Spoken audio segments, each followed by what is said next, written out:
Buenos días. Buenas. ¿Se escucha bien, Diego? Sí, Ok. Dijimos que hoy íbamos a comentar lo que investigaron. Ya tengo lista aquí, lista la lista para el que quiera empezar y promediar. Dijimos que la Edad Media, dijimos que biografía de Dante y lo de la Divina Comedia. ¿Quién quiere empezar con algo? pues yo, profe. Muy bien, adelante. La Edad Media. La Edad Media o Medioevo fue el periodo histórico occidental que abarcó entre el siglo V y el siglo XV.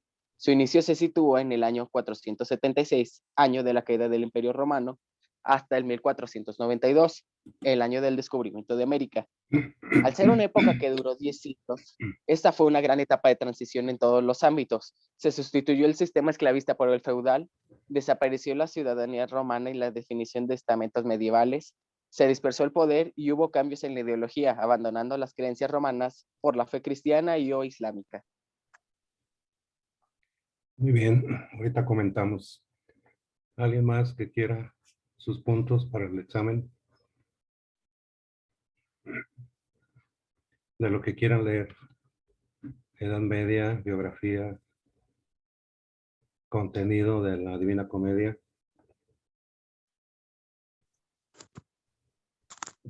Estoy a la espera. Yo, profe. A ver, Denise.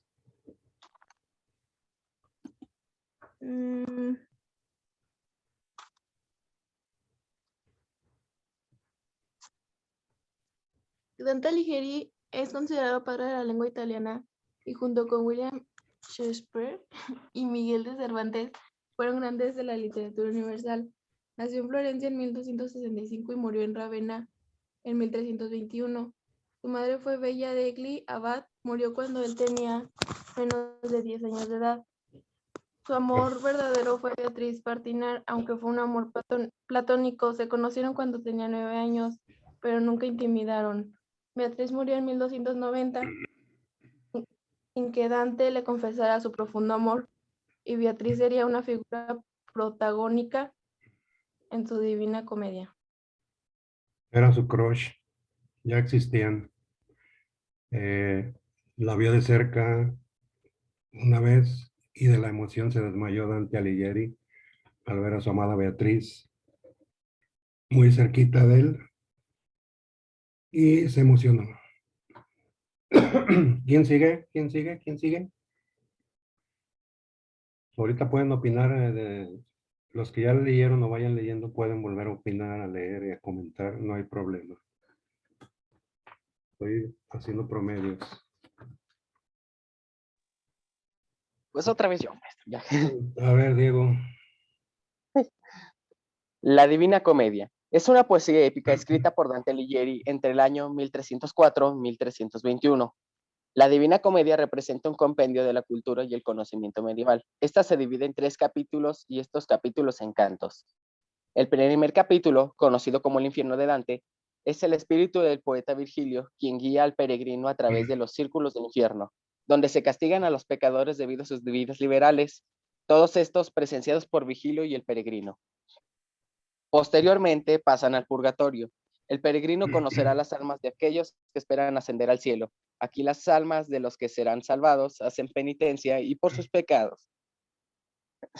Hacen penitencia por sus pecados, limpiando sus impurezas para poder acceder al cielo. Finalmente, el peregrino llega al cielo, navegando por el espacio y viendo los planetas habitados por los santos. Y al ser testigo de la majestad de Dios, el poeta regresa a la tierra y comienza a escribir su experiencia. Correcto, esta es una visión muy completa de la mentalidad del hombre en la Edad Media, en todos sentidos. Y lo que hace Dante es recoger las creencias, los momentos históricos, filosóficos de la Edad Media que dura un promedio, según los historiadores, de 1000 años y que empieza justamente con la caída del Imperio Romano. Sigo poniendo puntos. ¿Quién sigue? Yo, maestro.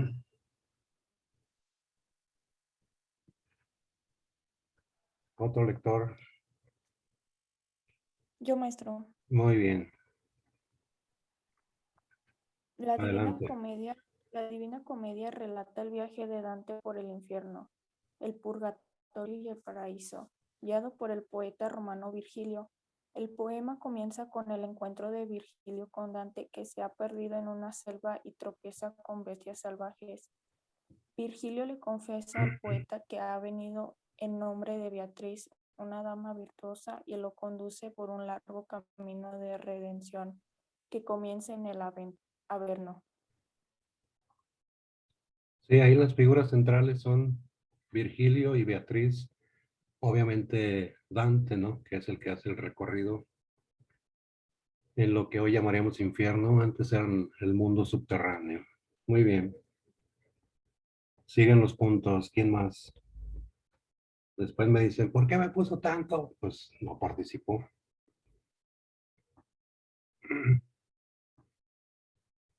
A ver, búsquenle, rásquenle qué significaban los círculos, qué había en alguno de ellos, algunos datos del autor, cómo era la Edad Media. Mientras se animan, voy a pasar lista. Diana Ávila, Presente. Rogelio Durán,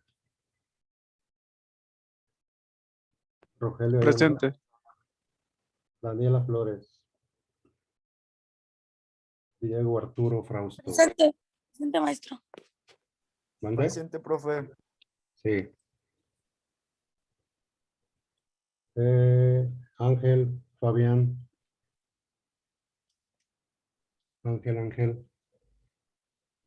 Marijos, Presente. Adolfo Malacara, Macías. ¿No está? Adolfo. A ver, búsquenle para ponerles puntos. Yo, profe. Ya casi acabo de lista y de inmediato les... Dulce María, Gael Muñoz, Gael. Denise Pérez, Denise, Presente. Diego Uriel, Presente. Dana Paola, Dana. ¿Quién dijo yo? A ver, ¿quién iba a leer? Yo, profe Diego Arturo, o Diego Adelante. Frausto. Sí, De acuerdo con la obra de Dante, el infierno está dividido en 9 círculos, cada uno contenido dentro del otro. Cada uno corresponde a un castigo de acuerdo al tipo del pecado. Estos círculos del infierno de la Divina Comedia. Yo tengo entendido que algunos círculos que hace mucho lo oí, era la limbo, la lujuria, la gula y muchos de esos, ¿no, profe? sí. Es lo que la El iglesia... fraude, la traición, Ujú. y eran varios, ¿no, profe? Sí, era Me acuerdo que había leído. lo que la iglesia le llama los pecados capitales. Sí, eran varios.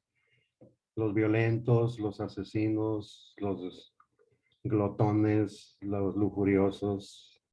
Y cada círculo tenía un castigo determinado para el pecado que habían cometido en exceso y comúnmente durante su vida. Y el castigo equivalía al pecado que habían cometido. Muy bien, síganle buscando para ponerles puntos. Algo de Dante, algo de la Edad Media. Yo, maestro de la Edad Media. Muy bien.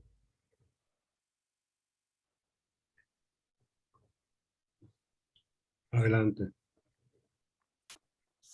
Se llama Edad Media la etapa de la historia europea que comienza con la disolución del Imperio Romano de Occidente en el año 436 y concluye, según distintos autores, con la invención de la imprenta en 1440. Con la toma de Constantinopla por los turcos en 1453 o con la llegada de los europeos a América en 1492.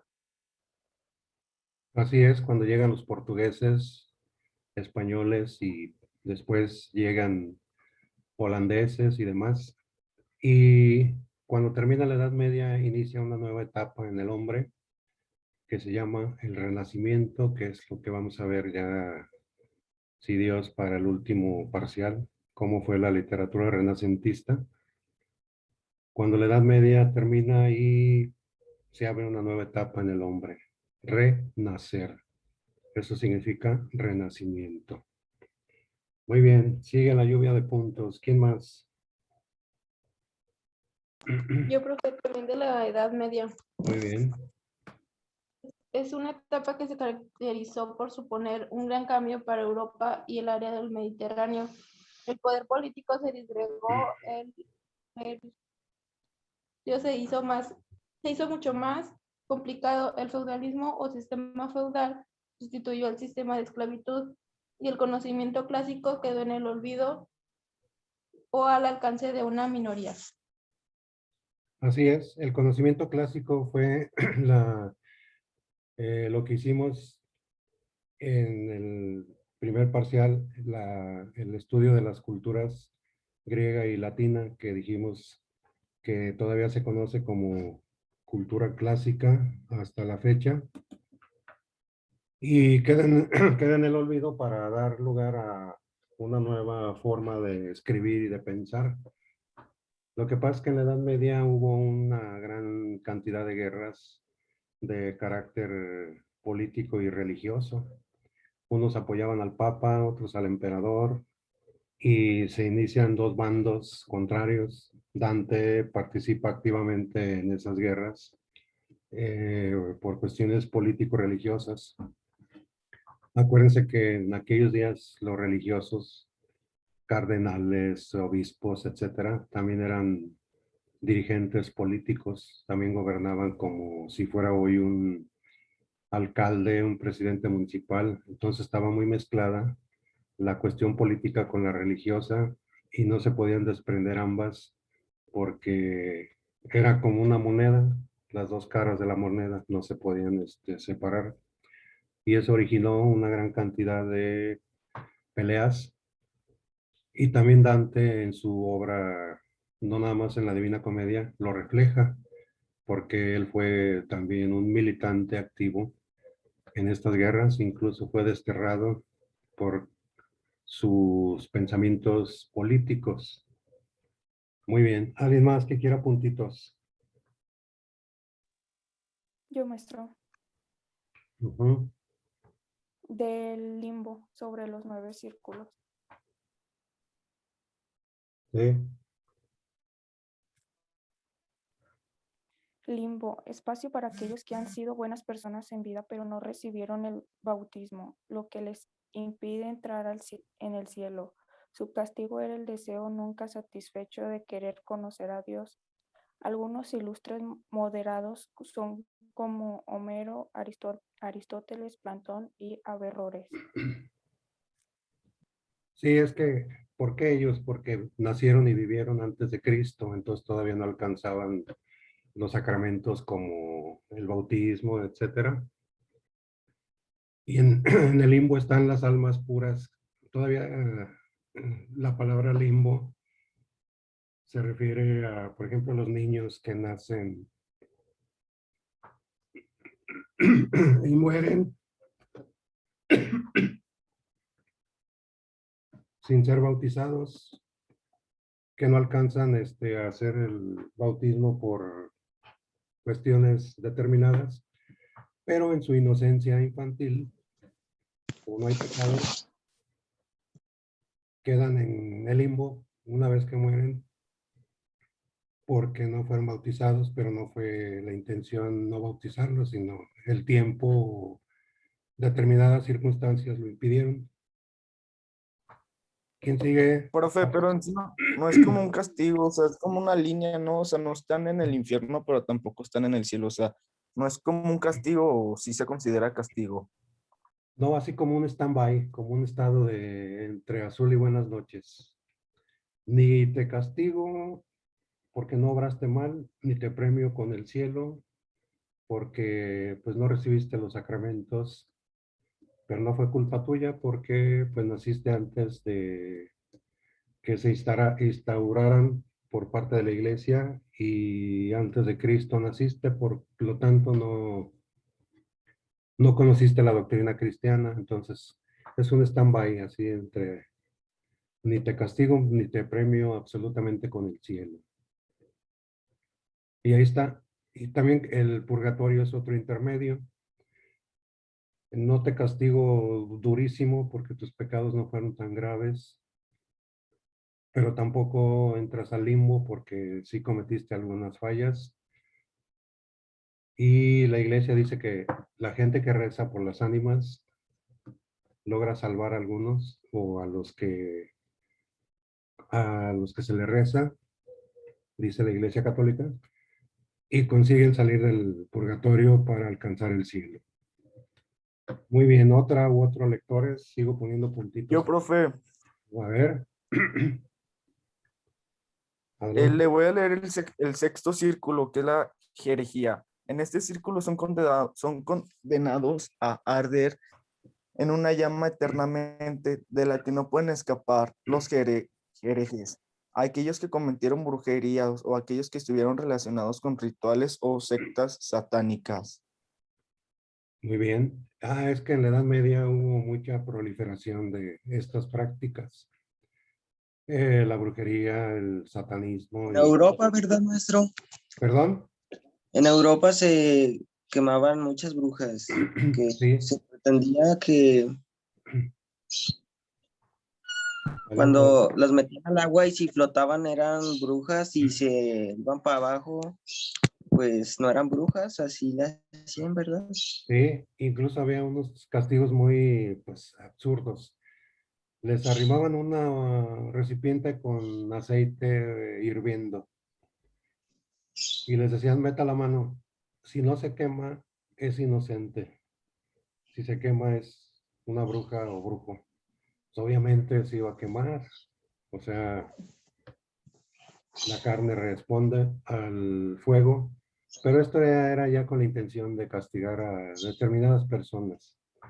Lamentablemente hubo gente que se aprovechó de eso y veía que tenían bienes materiales, dinero, casas, y falsamente las acusaban de Sí. brujas para quedarse con los bienes. O sea, también hubo mala intención, ¿no?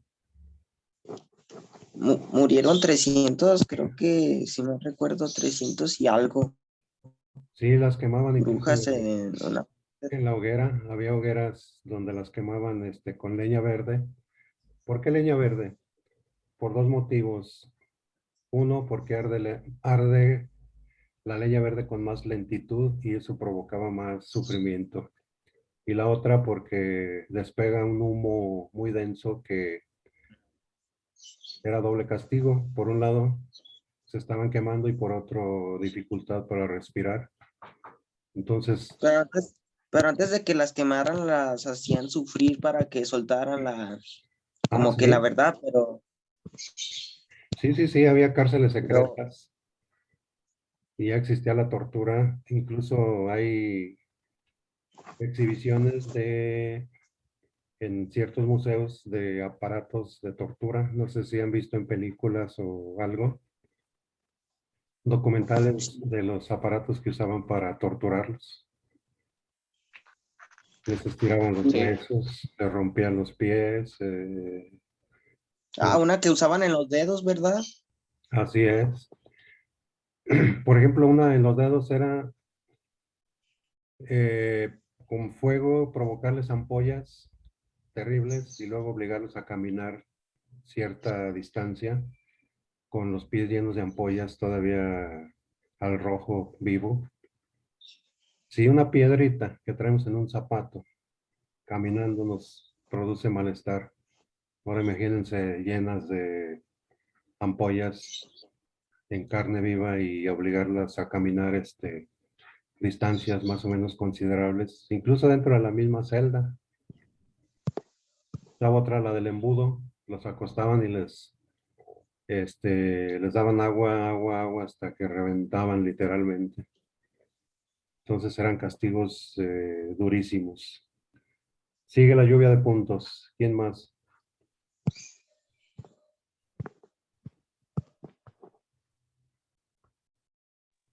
Yo profe sobre la avaricia. ¿La de qué?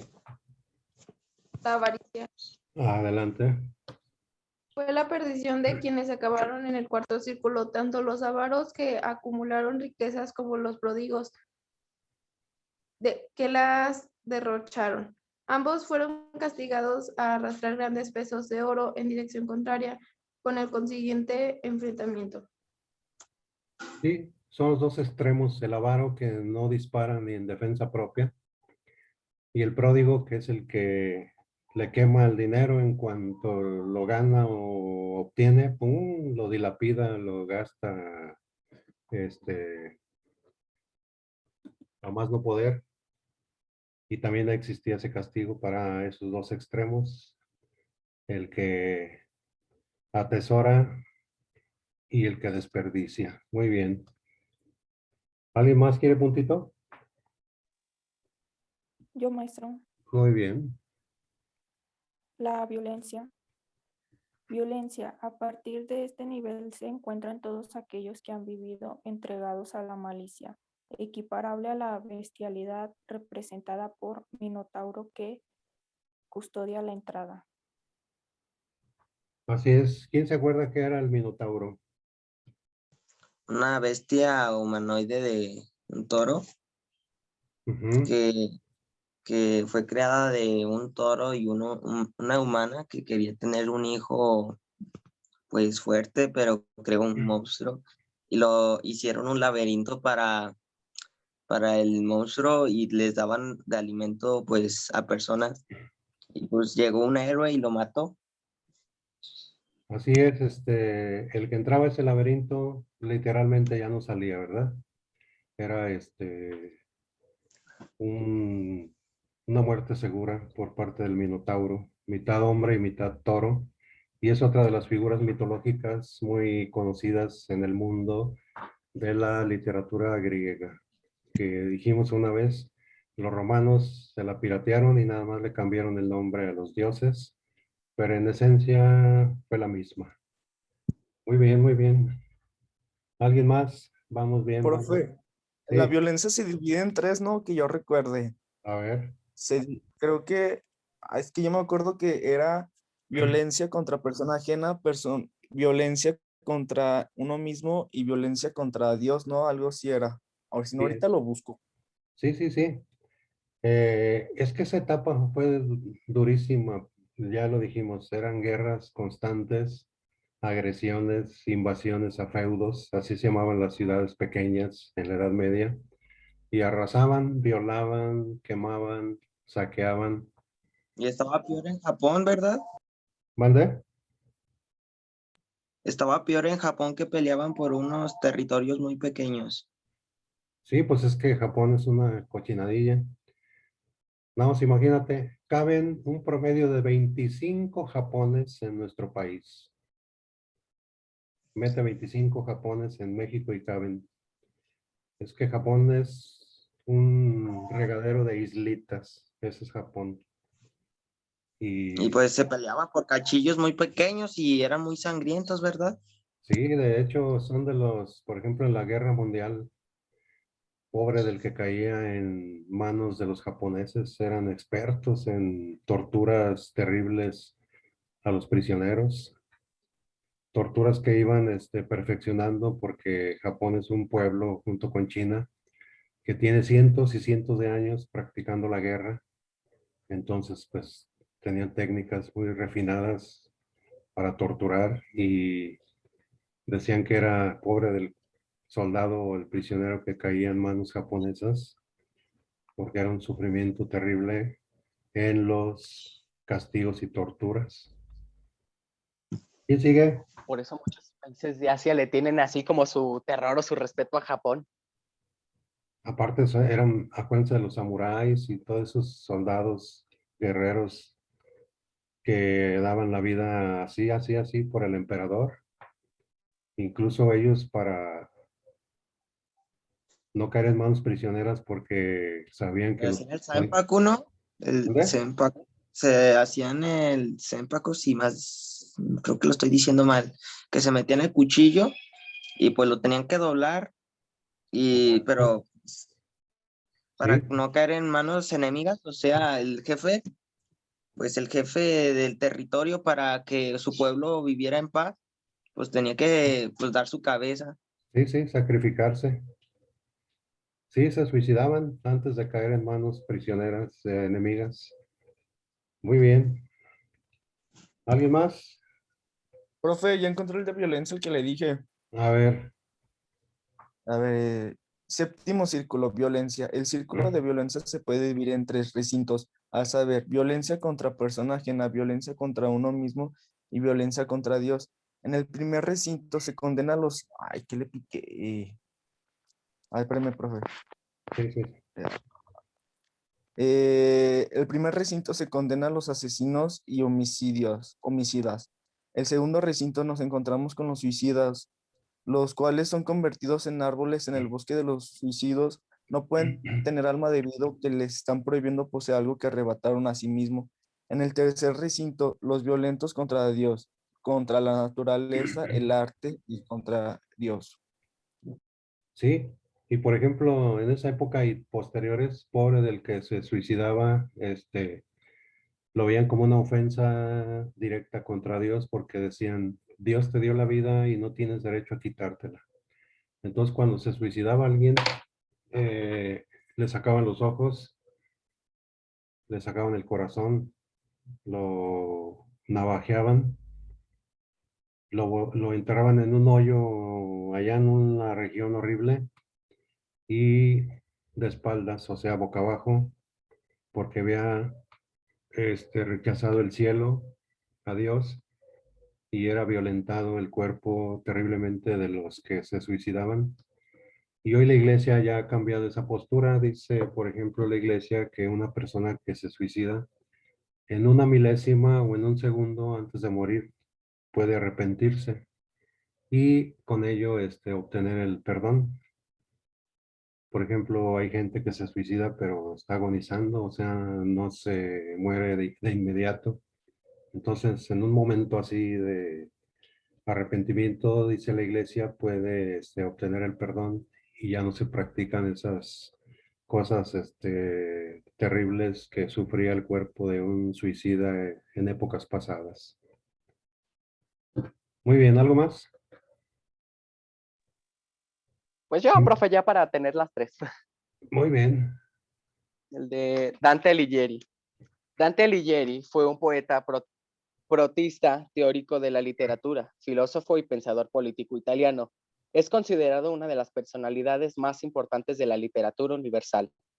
Nació en Florencia, en el seno de una familia perteneciente a la nobleza. Su madre murió cuando él era muy pequeño y su padre murió al cumplir los 18 años. El suceso más importante de su juventud, según sus revelaciones, fue conocer a Beatriz, la mujer que amó y exaltó como símbolo supremo de la gracia divina. Primero en la Vida Nueva y posteriormente en la Divina Comedia, obra la cual se convirtió en el cimiento del pensamiento moderno y acabó con la aseveración del pensamiento medieval del mundo. Sus mayores influencias fueron las obras latinas, tal y como también se explica en la Divina Comedia, donde es acompañado por el poeta romano Virgilio. Vivió desterrado en Ravenna a causa de sus luchas políticas. Murió a los 56 años, el 14 de septiembre de 1321, en la misma ciudad donde se alojó después de su destierro de Florencia. Muy bien. Estamos hablando de lo que fue la Edad Media, estamos hablando de la biografía de Dante Alighieri y un pequeño resumen o comentarios del contenido de la Divina Comedia. Muy bien, ya dijimos ahorita, por sus ideas políticas fue desterrado, nace en la cuna del Renacimiento, Florencia, se llama así por la abundancia de flores. Y no olviden enviar esto a la plataforma, no sé si ya la vieron, si no la consultan para redondear el promedio. Por último, ¿alguna duda, pregunta, comentario? Maestro, usted ya dio el promedio. No es lo que estamos haciendo ahorita, Ah, ok, maestro. con sus comentarios y lo que esto lo van a enviar en la plataforma. ¿Ya la consultaron? Si no, La más tarea tarde. que está ahí, ¿Perdón? ¿o qué vamos a consultar? ¿La tarea que dejó en la plataforma o está hablando de otra cosa? No, de esto que la envíen. O sea, esto que investigaron lo envían para promediar ya todo. Ok, maestro. ¿Sí? Esta investigación la mandan y ya redondeamos el promedio. ¿De acuerdo? Sí, Sale, maestro. pues. Muy bien. Entonces, por hoy terminamos y que tengan un excelente día. Nos vemos. Gracias, Igualmente, maestro. profe, Hasta gracias. luego.